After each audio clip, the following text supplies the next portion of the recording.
Window Gardens with me, Amy Purcell.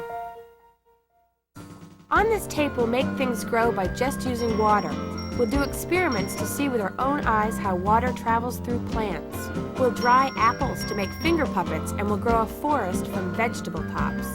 We'll plant seeds and grow a salad that we can harvest and eat. Day by day, we'll chart the progress of all our plants in our gardening journal. We'll identify our projects by making seed pack people, and we'll discover a way to bring the outside inside all year long. In some of these projects, you'll use scissors and sharp knives. Use them safely and for the right purpose. Let's get started. You'd be surprised at all the things you can grow in water. You'll need to gather toothpicks, plastic containers, paper towels, scissors, water, a plastic straw, a knife, and a shallow dish. Water is the most important thing you need for growing, and that's called hydroponics. I have a sweet potato here, and to make this sweet potato grow, I'm going to stick 3 toothpicks into the sides around the edges so that there's one coming out in each direction. And then I'm going to just stick it in water, and this sweet potato is going to grow. About a week ago, I put this sweet potato into water, and if you see, the roots are starting to now grow out from the bottom of the potato. And pretty soon, from the top of the potato will sprout a big, long, sweet potato plant, and it'll grow, and I'll have a nice plant on my windowsill. Another thing you can use for a hydroponic experiment is an avocado. And if I take a knife and cut into my avocado, carefully cut all the way around it, I can gently pry it apart. Inside of an avocado, you will find a very large avocado seed. It's kind of slimy. And I'll do the same thing with the toothpicks, sticking the toothpicks into the seed, and eventually the avocado will begin to look like this. We'll see what it looks like inside. Pull out one of these toothpicks. Whoop. No, I just pry it apart. And there, growing down, is the root of the plant. Now eventually, this will start to sprout up and will grow into an avocado plant. Avocado plants can take as long as a month for something to sprout up. And these are 2 avocado plants that I have. This one's been growing for a while, and this one's really doing well. But don't give up if it doesn't sprout right away, because it really can take a month to 6 weeks before something grows. Another fun thing to plant are cress seeds. These are little teeny tiny seeds to plant for cress sprouts. And you can see they're very small compared to the giant avocado seed. You can get seeds for cress and for sprouts at any health store or even at the grocery store. To plant them, you want to get a small bowl that's fairly shallow, and I'm going to brush these off for a second, and paper towels. You want to take 3 paper towels and line them up and kind of push them into the bowl so you can get a sense of where they'll fit in the bowl, and then just cut around the edge so that there isn't an overlap, or so that there isn't a big piece of paper towel hanging over the edge of the bowl. This is important because these paper towels are going to be wet and you don't want them dripping on a tabletop. You're going to take only 2 of these to begin with and put them in the bowl, and you want to get them wet. And you just can pour a little water in. The paper towels will absorb the water, and you don't want it to be soaking wet, so I'll just leave that, and the water will absorb its way up to the edges. And then I'm just going to take a handful of my cress seeds and just sprinkle them all around the edge and the center of the bowl so that they're fairly evenly spread. And then I'm going to take the 3rd piece of this, and I'm going to pour just a small bit of water onto that piece and place it over the crushed seeds so that they'll stay nice and moist. These seeds will grow quickly, and in just a day or 2, you'll find that you will have a bowl of sprouts. And these are some sprouts that I planted a while ago, and they're ready to eat. And I think I might try one. Yum. You can plant cress in all sorts of containers. I've recycled these eggshells and taken just a piece left over from when I cracked an egg, lined it with paper towel, and dropped some more cress seeds inside of the shell. And these will grow if I keep them watered. I also used soil and filled an eggshell with soil and added some cress seeds. And even though this isn't a hydroponic, it still will have the cress seeds grow. To make a fun face, I'll just draw a face on this guy so that when the cress starts to grow, it'll look like he's sprouted hair. Because cress seeds are so small, you want to water them very gently. And a trick to do that is to take a straw and a cup of water, and you just want to place the straw into the water and then put your finger over the top of the straw, and when you lift it up, the water is trapped inside. And by releasing your finger on the top, it'll come right out. So if you do this, you can just gently release the water into the eggs so that the cress seeds don't get washed away. You don't want to have them be too wet, you just want to have the towel or the soil moist. Another thing that you can do when you plant the cress seeds is to plant them in a plastic jug. I filled this jug with soil, and then I cut with a scissors out eyebrows and eyes, a nose, and a mouth. And I planted the cress seeds inside so that as the cress grew out, I get a sprout face. Another thing you can do with a milk carton is make an animal with hair growing. I took a carton, cut some holes in the top, and planted some cress seeds in the holes.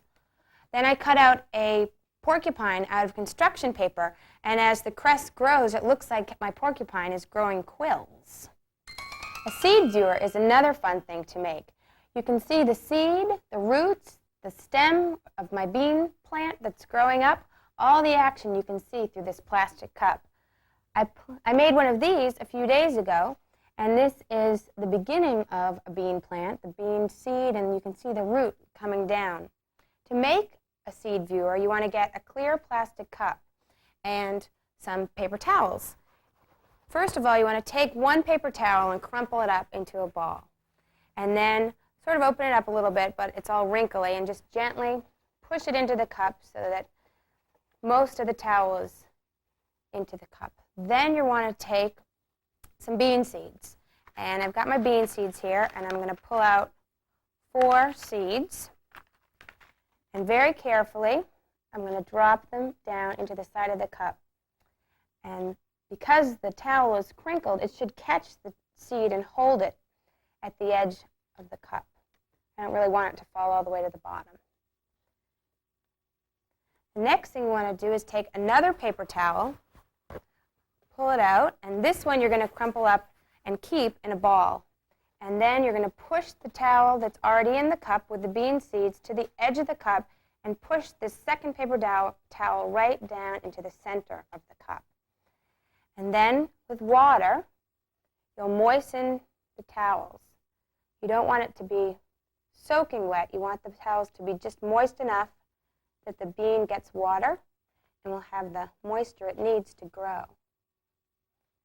And in about 4 to 6 days, the seeds will start to sprout their roots, and then you'll begin to see the plant start to grow up. Make sure that your seed viewer never dries out and that your paper towels are always moist.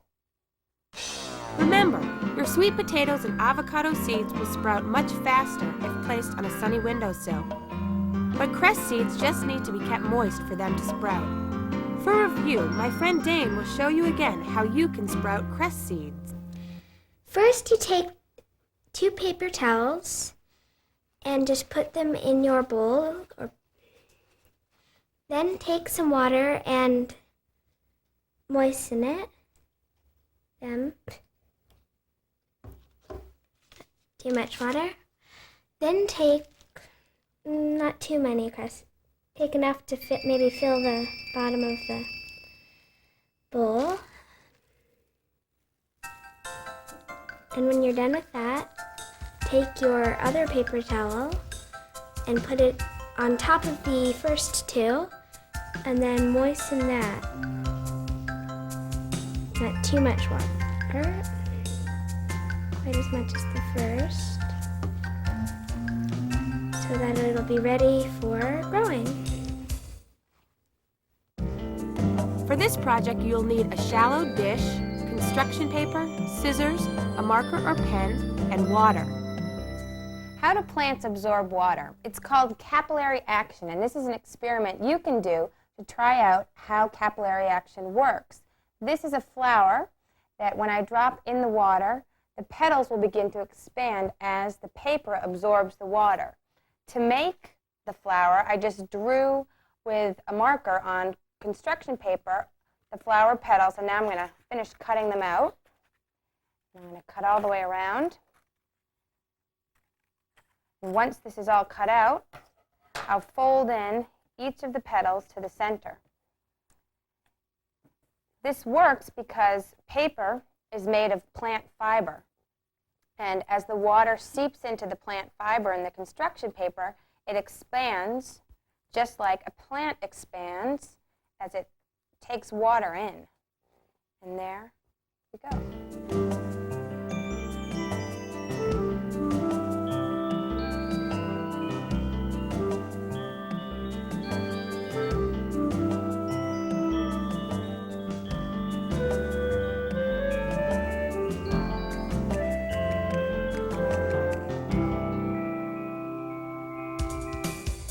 For this experiment, you'll need celery stalks, 2 cups, food coloring, and a knife. Use your knife with care.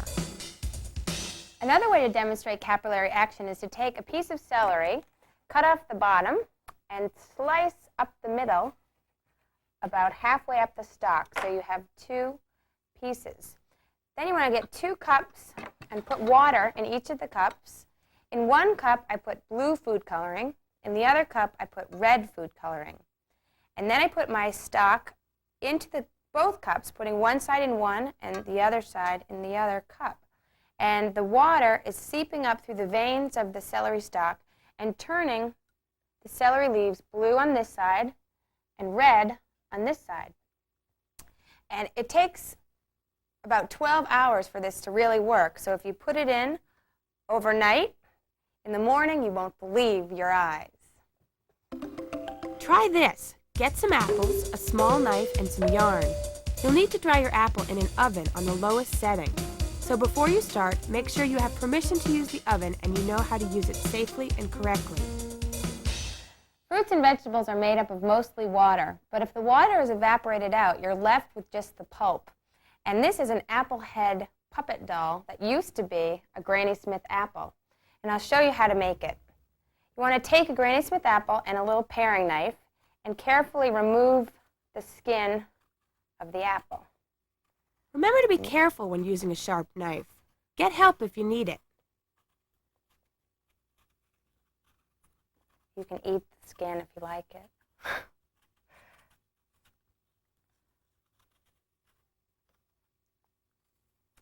You want to peel off the skin because the skin holds in the moisture, and it's easier to evaporate the water without the skin on the apple.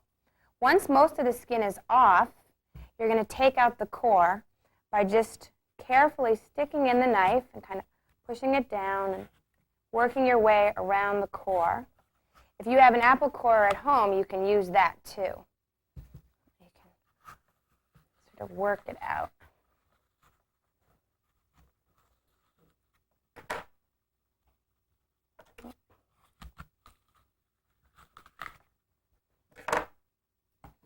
Okay. And once the core is out, you've got basically just apple here. And you want to take your apple and think about how you want your face to look. Each of these dried apples have a face cut out of them. And I think I'll start with making the eyes. And I'm just going to outline a triangle eye. And then I'll whittle into the eye and sort of peel away pieces so that only the triangle is left sticking out.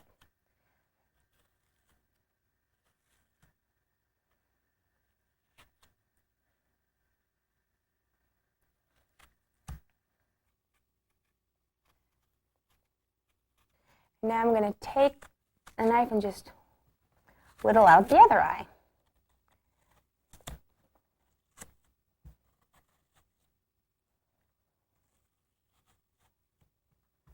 that now I've got my 2 eyes. And now I'll make a mouth.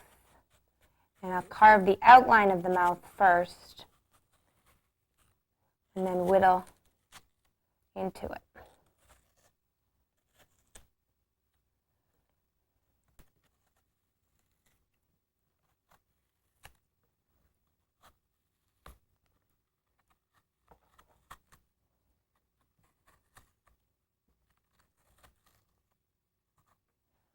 And there I've got a little smiley face. Next step is to put this in the oven. If you turn on the oven to the lowest temperature possible, leaving them in the oven for about 8 hours or all day long, and then they come out like this. I added yarn in the core to make hair, and I've got 2 apple head finger puppets. Who does your hair? So, once again, to make your apple finger puppet, carefully peel and core an apple. Carve any face you'd like and dry it in the oven all day long on the lowest setting until it's shriveled up.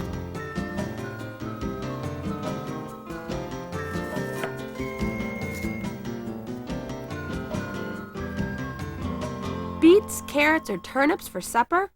Well, save the tops and get some gravel, a shallow dish, water, and a small knife. And if you see a pineapple around, then get that too. There are lots of ways to propagate plants. Propagate means to multiply. I'm going to show you how to propagate plants from things that have already grown. I've taken a top of a turnip and sliced it off, put it in water, and you can see the roots are growing, and in 3 short weeks I have a 6-inch turnip plant that sprouted from just the top of a turnip. You can also do this with other root vegetables like beets and carrots. These beets are great because you can even break off the leaves that are growing and eat them. They have lots of vitamin C. The carrots here were cut off, and I've got a little forest of carrots growing. To do this, what you want to do is get a shallow dish, take some gravel that you've rinsed off. You can get the gravel at a hardware store, at a garden center, and just pour the gravel into your shallow dish. Shake it around so it's even, covering the whole bottom of the dish. And then you want to take some water and carefully pour the water in so that the gravel is completely covered. Once it's covered, you're ready to add your tops. And I'm going to add in some carrot tops. At the grocery store, just buy any carrots, and you want to cut off the carrot so that there's a little bit of orange left. And you can use the carrots in a salad or to make soup. We won't need them anymore.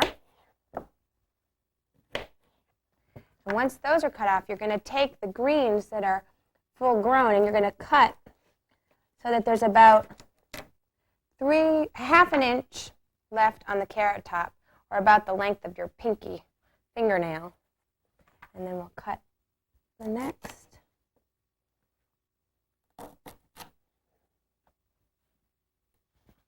This is a big one.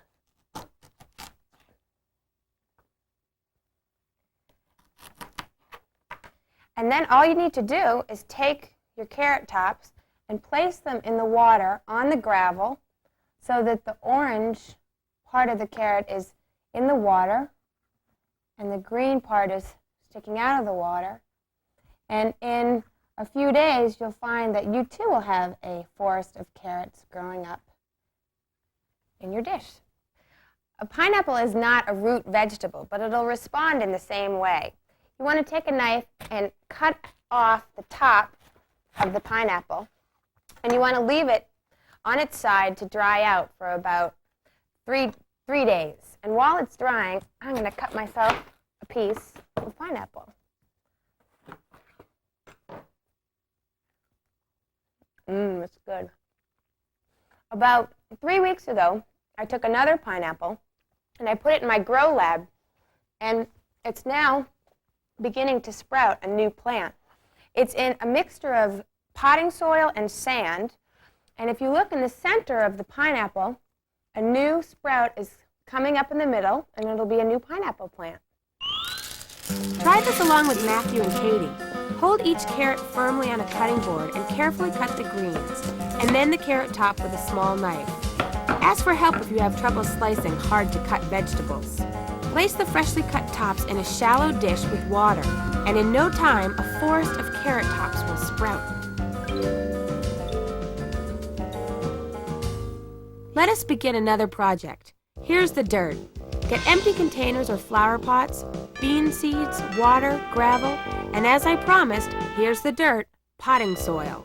Remember, if you make a mess, be sure to clean it up. We know that water is important to grow plants, and you know that you can also propagate plants from cuttings. But most plants are started from a seed, which is planted in the soil. And to that seed, it is still important that we add water. So the raindrops come down from the sky. Also, the sun gives the seed warmth and light to help it grow. And once the seed begins to grow roots, the roots will take nourishment from the soil, and eventually out will come a sprout. And from the sprout will grow leaves. And eventually, when the plant has matured, there will be either a fruit or a vegetable. We can plant our bean seeds in a variety of containers. You can use peat pellets, which are these neat little pellets that when they are submerged in water expand into a little pot like this.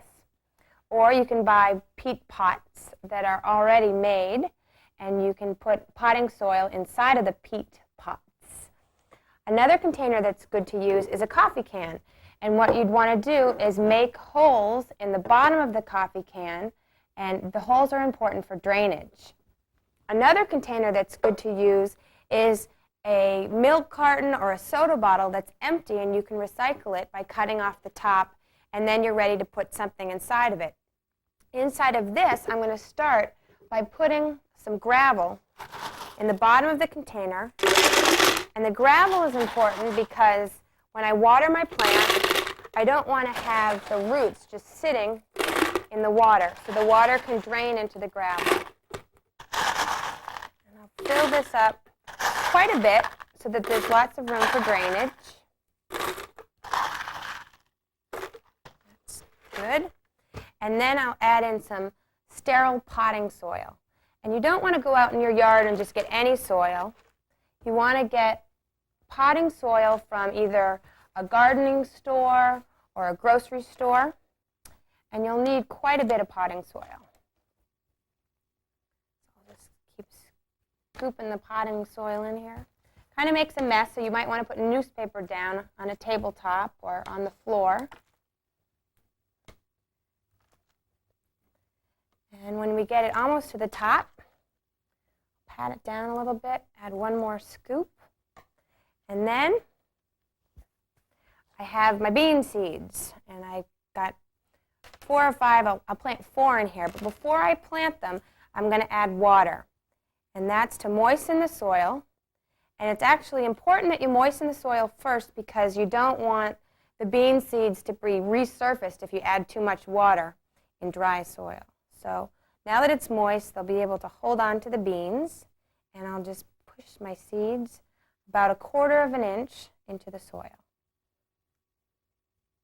This is a neat container because you can see the water slowly seeping down into the soil. And that's number 3 and number 4. You don't want to plant them too close together because they need room to grow. Bean seeds are really wonderful because they grow so quickly. In fact, this seed was planted just 2 days ago, and it's already begun to sprout. I have bean seeds that I planted a week ago in this old ant farm, and in just 1 week they've grown over 6 inches, and if I pull away this construction paper, you can see the roots. And it's amazing how quickly the roots have grown. In fact, these roots have grown over 8 inches in 1 week, and that means more than 1 inch a day. All seeds can be planted like this. I could have planted lettuce or peas or herbs like basil and parsley, but so I won't forget what I did plant, I'll take a marker that I've made, and I'll put it right in my container so I'll remember what I did plant.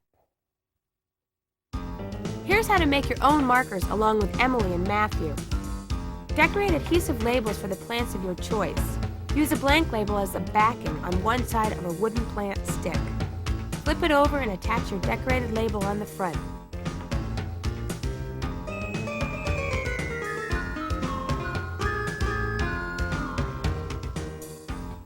Make as many as you like, a whole collection.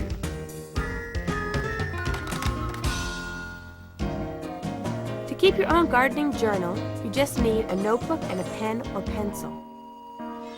A growth chart is a great way to keep track of your seedlings. And this growth chart I made, it's actually an enlargement of another chart that I have in my gardening journal. And what I'm going to do is keep track of everything that I've planted.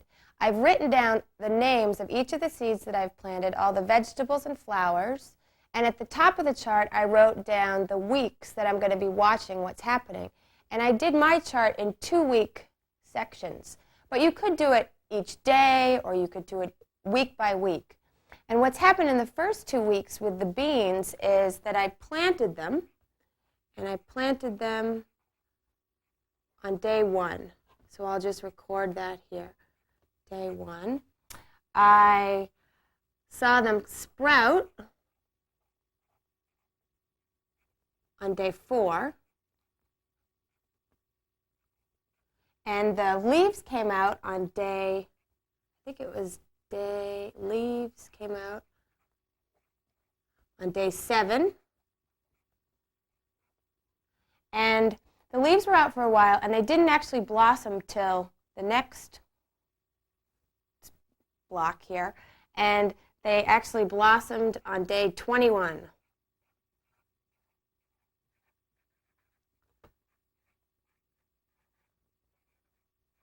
Now I can expect that the beans will actually grow and be ready to eat somewhere around day 45. So we'll wait and see what happens. For the peas, I planted the peas on day 1. The peas took a little longer to sprout. They didn't sprout till day 6.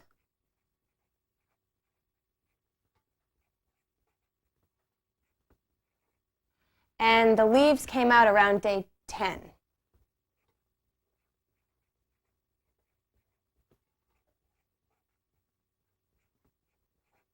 Okay, the peas actually won't be ready to harvest until the end of week 8, which will be about 56 to 60 days. So I might even have to extend my chart a little bit. It's a good idea to record any seeds that you plant in your gardening journal, and I'm going to add in some more details here.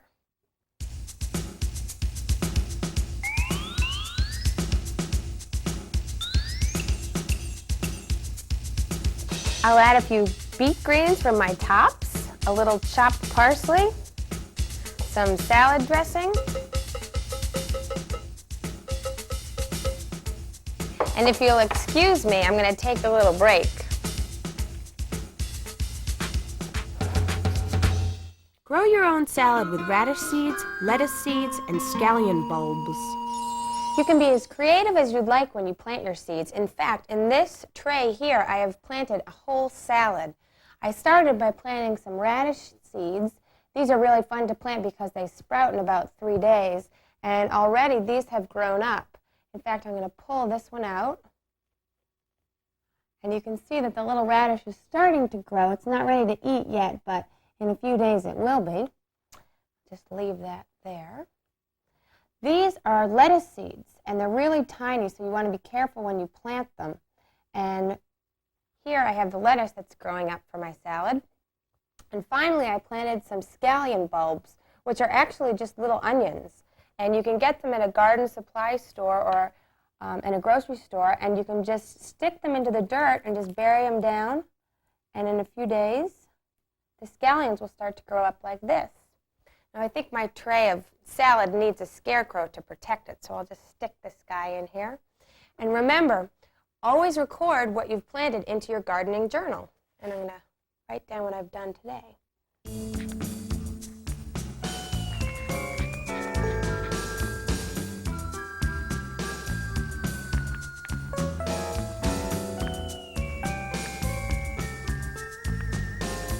Here's a neat thing to do. Take a head of garlic, break off a clove, plant it, add some water, and watch it grow. An efficient way to plant seeds is to plant a number of seeds in one small pot and then transplant the seedlings later. And to begin, we're going to take some water and moisten the soil that's in this pot. I already filled this pot with some sterile potting soil. And now I'm going to take some spinach seeds and just drop about 6 or 7 seeds into the soil, and then take just fingerfuls of potting soil and sprinkle it over the seeds so that they're completely covered.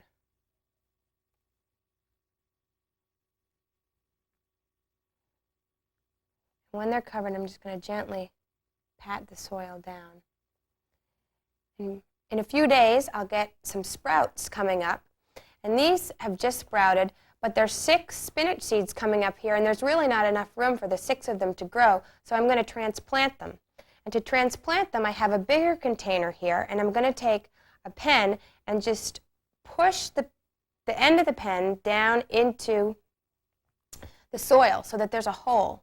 And I had moistened the soil so that the hole will stay there and it can be ready for the plant. I'm going to take a popsicle stick and just gently poke the popsicle stick in to loosen the soil around these sprouts. And once it's loosened, I can gently pull this little, oops, I didn't loosen it enough, so we'll have to try again. And dig way down this time so that the dirt, it's going to sort of be messy, but that's all right. We can clean up afterwards. Okay, once it's a lot more loose, the sprouts will start to sort of separate, and you can see the roots more clearly. And I have this guy right here who's ready to be moved. I should really hold him by the leaves, not by the root. And I'll put him right down into the hole and just gently push the soil around him so that he's in there nice and tight. And then I'll pry out another one.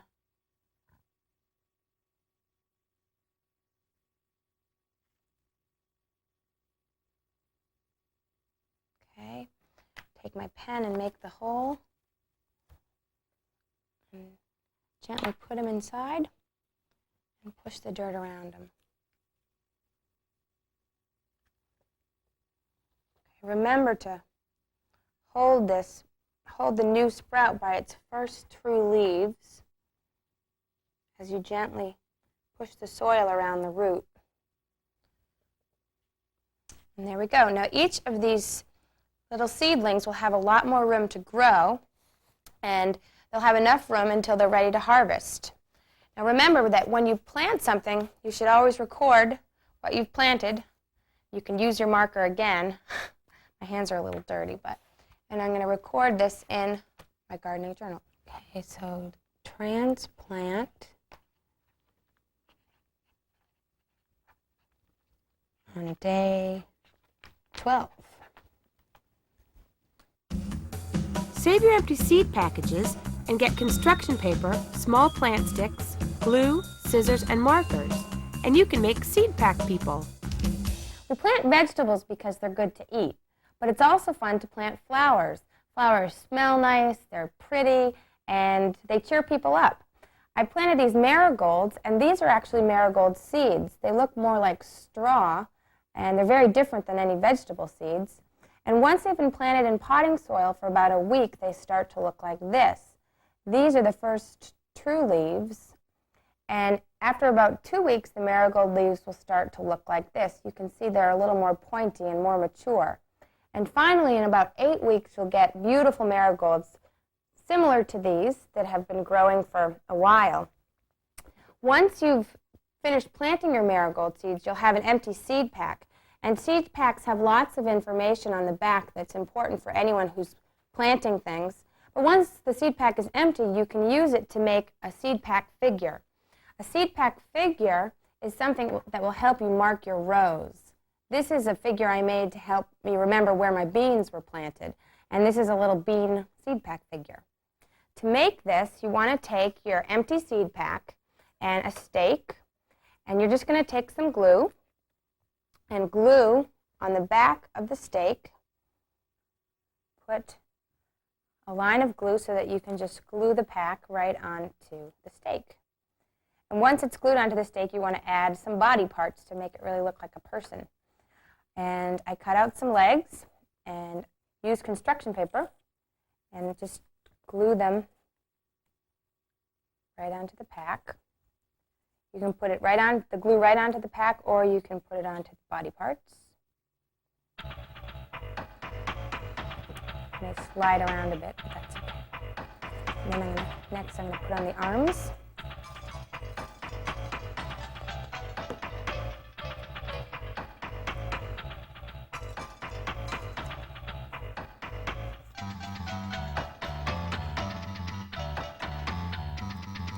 And then we definitely need a head.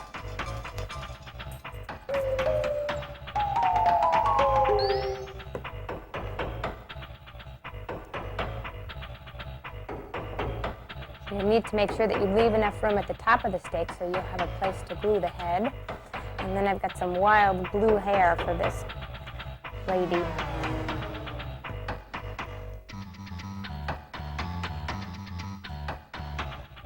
And once her hair is glued on, she definitely needs a face.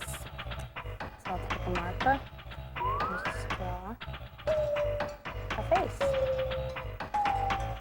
And there you have it, a seed pack figure to mark your marigold row.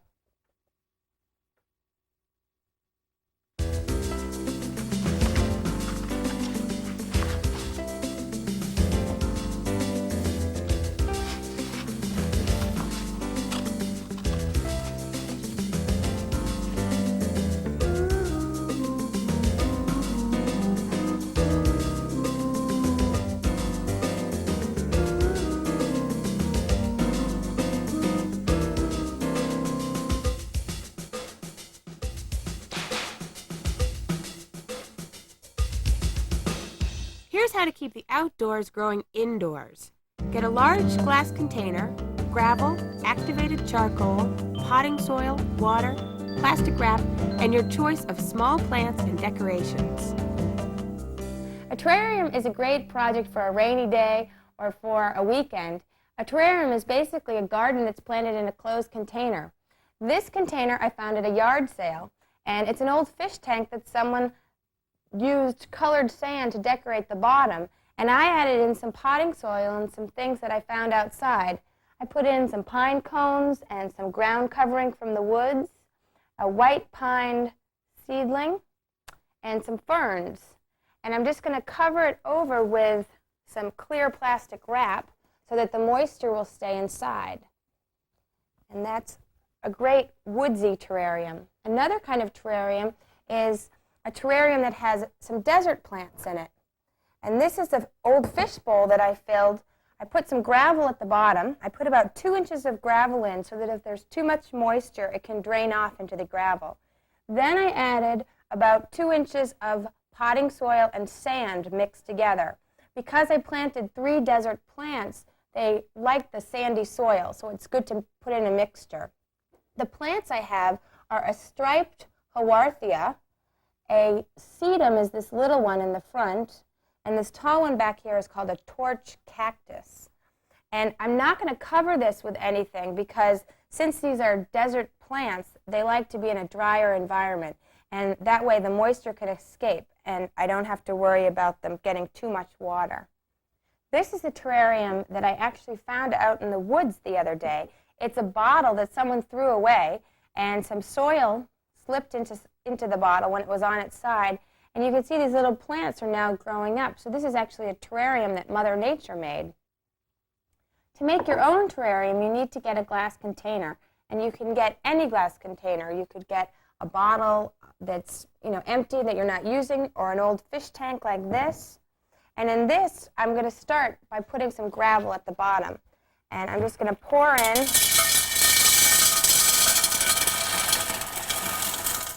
a lot of gravel. I want there to be at least 2 inches of gravel at the bottom of this tank. And the next thing I'm going to add is charcoal. And this is charcoal that you can get at a gardening store or even at a pet store. And charcoal is important because it helps to keep the soil sweet. If the soil gets too moist, it could even start to get a little stinky and be sort of gross. And so this charcoal will help to keep the soil really nice. And I'll spread that around. You just need a thin layer of charcoal. And once I've added the charcoal, I'm going to put in some potting soil. So I'll just scoop in enough potting soil so that I can plant my small plants. I'll need about 2 to 3 inches of soil.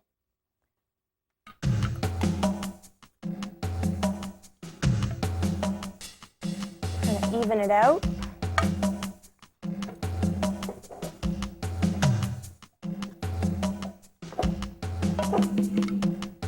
This is a nice sized jar because you can reach your hand in and really work around, move the soil around. Let's see, does that look like it's enough?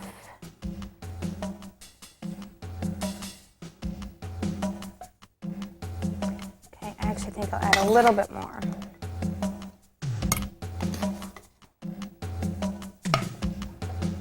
Okay, that's good.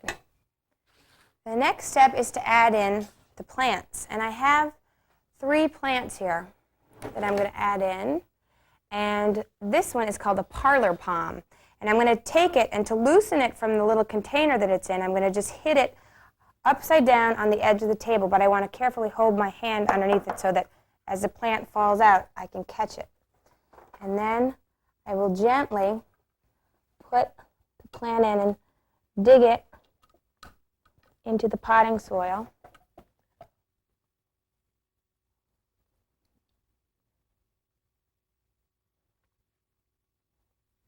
So that it's firmly planted. The next plant I have is an arrowhead plant, and it's called that because the seeds, the leaves look like arrowheads. I'm going to bang that on the side of the table, pull that out. I'll plant this on this side.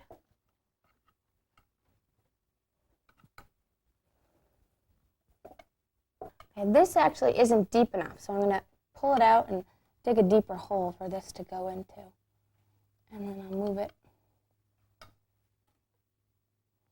into the hole. Oops. And really dig down. There.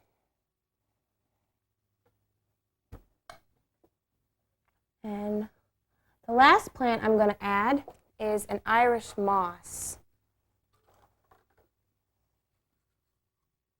That just slipped right out. I'll dig a little hole for this one here. And smooth the dirt, the soil around that one. And it's also fun to add in some things to make this look more like a natural environment. And I'm going to add a really neat rock that I found and put that in to my terrarium. And the next thing I need to do is water. And because these plants have just been, put in and the soil is still being settled, I'm going to pour it gently against the edge of the glass, and it'll seep down rather than pouring it directly onto the plants.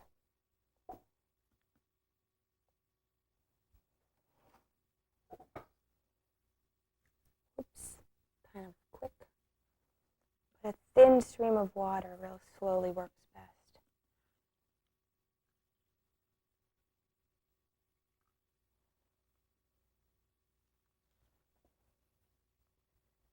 Okay. The last step is to take a piece of plastic wrap. You just want to pull off a piece and lay it over the top. And this will help keep the moisture inside. The water, by morning, should be condensing by coming up to the top and on the sides of the container. And you can see the droplets. And since they'll be caught in the plastic wrap, they'll just fall back into the terrarium and re-water the plants again. And these plants will grow and grow until you need to transplant them into a bigger terrarium. Here are some of my favorite books on growing things that you will find in bookstores or in your school or town library. Grocery Store Botany, written by Joan Elma Ron, is filled with lots of experiments you can do with vegetables found in your own refrigerator. Linnea's Windowsill Garden will show you how to plant seeds from orange and watermelon pits, and its pages overflow with lots of fun things to grow. The Wild Inside is about all the living things that can be found in your house, and there is a chapter about some very interesting experiments you can do with plants. And here's a great book for your parents and teachers published by the National Gardening Association. Kids Gardening has over 70 fun projects with useful planning and gardening tips for school, scouts, or community gardens. The nonprofit National Gardening Association supports children's gardening with its Grow Lab and Garden Grants program.